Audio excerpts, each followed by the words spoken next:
오늘 소개할 책은 김소연 시인이 글이나 낱말에 관해 쓴 세 권의 책이다. 김소연 시인의 사전 3부작이라고 한 것은 한번 붙여본 장면이다. 한국어만이 가지고 있는 낱말의 결을 시인의 예민한 감성으로 풀어 쓴 책이라고 보면 될 것 같다. 글쓰기나 한국어의 낱말에 관심이 있다면 가급적 세 권 모두 보거나 이 가운데 최소한 마음사전 이 한 권은 꼭 보라고 말해주고 싶다. 자세한 리뷰까지는 아니고 마음사전 위주로 소개를 해본다. 우선 가장 먼저 나온 마음사전이란 책은 다른 설명이 필요 없다. 본문 가운데 감정과 기분과 느낌에 대해 쓴 부분을 읽어보면 왜 이 책은 출간된 지 10여 년이 지났음에도 꾸준히 팔리고 있는지 단번에 알 수 있다. 구입 당시 읽고 지인들에게 이 책은 무조건 소장각이라고 호들갑을 떨었던 기억이 아직도 생생하다. 감정은 세세하기 때문에 명명될 수 있지만 기분과 느낌은 명명이 불가능하다.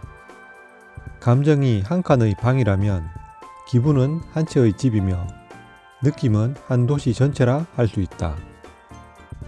감정은 반응하며 기분은 그 반응들을 결합하며 느낌은 그 기분들을 부감한다. 감정은 오로지 육체의 하소연만을 듣는다. 그래서 훨씬 변덕이 심할 수밖에 없다. 기분은 감정을 최대한 반영하기 위해 감정의 눈치를 살핀다. 그래서 감정을 반영한 기분은 이내 감정이 다른 지점으로 옮겨갔을 때에는 이상한 기분에 휩싸인다. 느낌은 이러한 기분을 통째로 부감한 비교적 논리적인 세계다. 감정과 기분만으로 우리는 그 어떤 선택도 할 자신이 없지만 느낌으로는 선택을 하기도 한다. 모든 감성적인 판단력을 총지휘하는 사령관인 셈이다. 들떴던 마음을 좀 보태서 이야기하자면 각 단어의 느낌을 이토록 잘 풀어서 쓴 책이 있을까 싶다. 사전식 딱딱한 설명이 아니라 그야말로 마음에 와닿는 설명이며 오직 시인들만이 가능한 것이라 나는 생각한다. 처참과 처절과 처연을 말하는 다음 문장은 또 어떤가? 처참함은 너덜너덜해진 남루함이며 처절함은 더 이상 갈 데가 없는 괴로움이며 처연함은 그 두 가지를 받아들이고 승인했을 때의 상태다. 처참함은 차마 눈뜨고 볼 수 없는 정황이라면 처절함은 차마 손댈 수 없는 정황이며 처연함은 눈뜨고 볼 수도 있고 손을 댈 수도 있지만 눈길도 손길도 효력이 없으리란 걸 알고 있는 상태다. 처참함은 입맛을 잃어 물조차 삼킬 수 없는 지경이라면 처절함은 밥솥을 옆구리에 끼고 전투적으로 숟가락질을 하게 만드는 지경이며 처연함은 한 그릇 밥 앞에서 닭똥 같은 눈물을 흘리게 하는 경지이다. 김소연 시인은 책머리에 다음과 같이 말하고 있다. 외롭다는 말을 설명하기 위해서 하룻밤을 꼬박 세워본 적이 있다.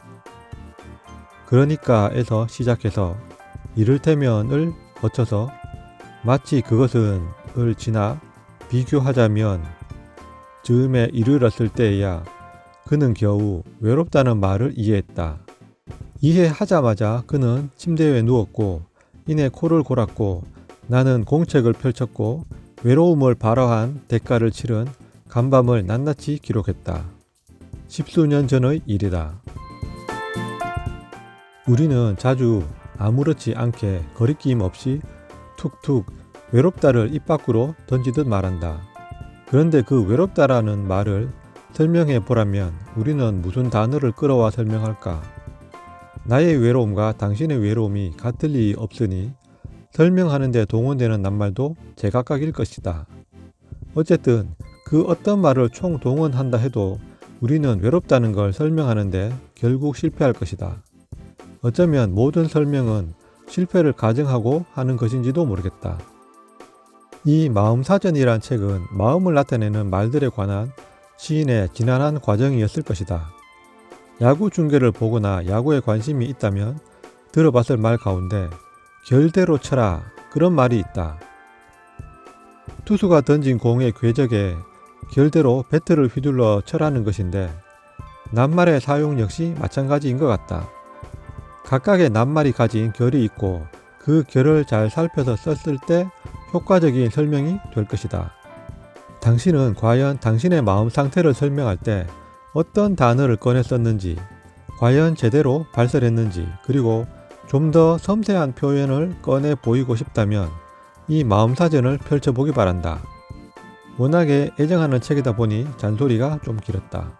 두 번째 책은 시옷의 세계다. 제목에서 딱 느껴지듯이 시옷이 들어가 있는 여러가지 말들에 얽힌 짧은 에피소드들이 있고 그에 걸맞는 시를 일부 인용해 놓았다. 사라짐으로 시작해 씩씩함으로 끝맺는 이 책은 앞서 소개한 마음사전과는 결이 다른 책이지만 역시나 시인 특유의 사유와 삶의 풍경들을 보여주고 있다. 사라짐의 일부를 읽어본다. 사라짐. 첫눈이 왔다. 눈이 내리던 밤에 나는 사람들과 술집에 있었다. 창밖으로 하염없이 쏟아지는 눈을 골똘하게 쳐다보았다. 사람들은 아 하고 신음과도 같은 짧은 탄성을 뱉었다. 아 속에는 얼마나 많은 아련한 추억들이 담겨 있을까. 추억 한 자락이 없다면 도저히 불가능할 가냘픈 그 깊은 탄식이 들릴 때 이 첫눈을 보고 있을 많은 이들의 입술이 떠올랐다. 모두의 입술 속에서 일제히 조용히 새어나오는 탄식과 그 탄식을 먼발치에서 받아내며 떨어지는 희디신 눈송이들. 어떤 눈송이들은 지금쯤 우리 집 장독대 위로 소복소복 떨어져 내릴 테고 어떤 눈송이들은 지금쯤 바다 위로 떨어져 내려 흔적 없이 사라질 것이다. 세 번째는 한 글자 사전이다. 김소연 시인은 이 책이 마음사전에 10살 터울 자매가 되어주면 좋겠다고 책머리에 썼다. 마음사전 출간 후 10년이 흘러 이 책이 나온 것이다. 감으로 시작해 힝으로 끝맺음을 하고 있는데 그 처음과 마지막 한 글자를 꺼내보면 다음과 같다. 감. 어른이 되었는지 아닌지를 감별할 수 있는 가장 확실한 방법 가운데 하나. 여러 과일들이 함께 눈앞에 있을 적에 하필 감부터 먹겠다고 손을 뻗는다면 당신은 어른이다. 예전에는 그러지 않았는데 어느 때부턴가 그래 왔다면 더더욱. 힝. 서운하거나 속상하거나 쑥스러운 순간에 어리광을 보태어 표현. 감에 대한 글을 읽고 동감했던 게 나는 지금도 감을 좋아하지 않아 여간에선 감 먹는 일이 없다. 그것이 아직도 어른이 되지 않아서인가 싶었다. 재미있는 글 하나를 더 소개해본다. 깡. 힘의 마지막 단계.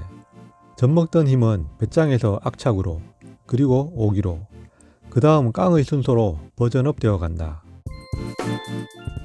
자신은 깡다구가 없다고 말하는 누군가와 농담을 하다가 나는 새우로 만든 과자를 많이 먹으면 깡다구가 길러지는 거 아니냐는 아재스러운 개그를 하기도 했던 게 까마득하다.